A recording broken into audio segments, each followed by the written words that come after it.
afternoon. My name is Liz Bertoncini. I am a preschool teacher at Fairview Baptist Church Kids Care here in Statesville, North Carolina. Today, I am talking to you about a very important topic. It is the topic about education for our children. We are going to talk today about the Senate Bill 368, which is a new bill that will be passed, stating, and I'm going to read this just to make sure I get this correct. Bill 368 states that the Department of Defense certified child care facilities, license pursuit GS 110-106.2, as enacted in Section 1 of this Act, may participate in the state-subsidized child care program that provides for the purchase of care in child care facilities for minor children in needy families, provided that funds allocated from the state-subsidized child care program to Department of Defense certified child care facilities shall supplement and not supplant funds allocated in accordance with GS 143B-168.15.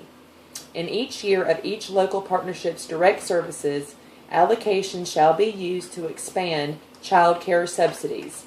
To the extent practicable, these funds shall be used to enhance the affordability, availability, and quality of child care services as described in this bill. Now, what that tells me is all families associated with the military are going to get financial assistance if their household needs it. Now, when you think of military family, most people think that military families have money because someone employed with the military makes a good paycheck. That's not always the case.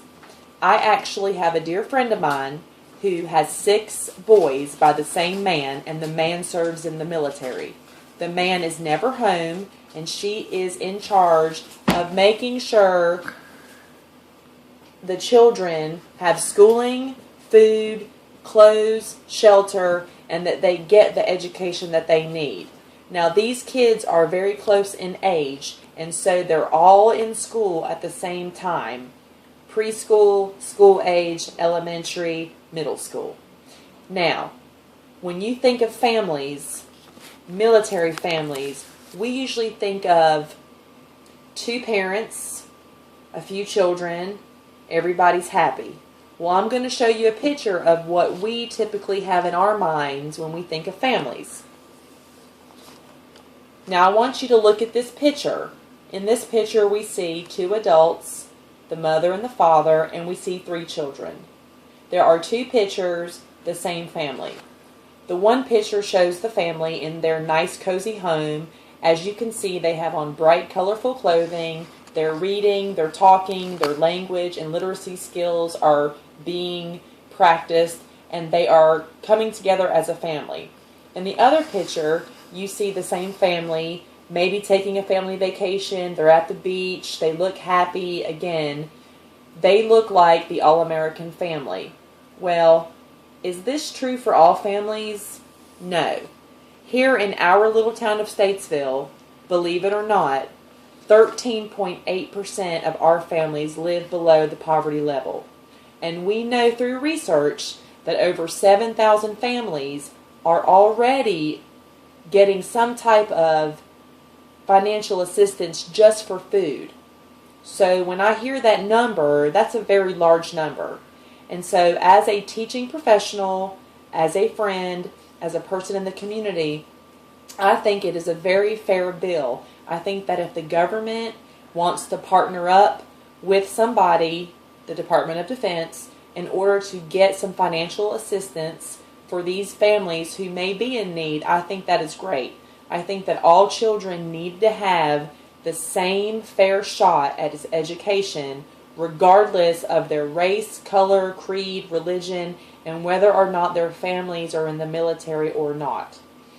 Also, I think as a teaching professional that if the state is going to require children to have certain skills that are assessed to get them into kindergarten that they need to help out with some of that financial burden. Not all families are able to afford preschool tuition, and preschool is where children learn the basic skills such as language and literacy, math skills, and social skills that will help them get into kindergarten, which we all know education is important for many different reasons. Now, the Iredell Health Department, in doing some research with them, they tell us that education can influence health in many ways. So when we talk about education, we also talk about health. Now, education is linked with health, health knowledge, behavior, employment and income, social factors, including self-control, social standings, and social support. When it comes to good health, we think of nutrition, exercise, not drugs and alcohol, and not disease management. And so it's very important just for health purposes that children get education.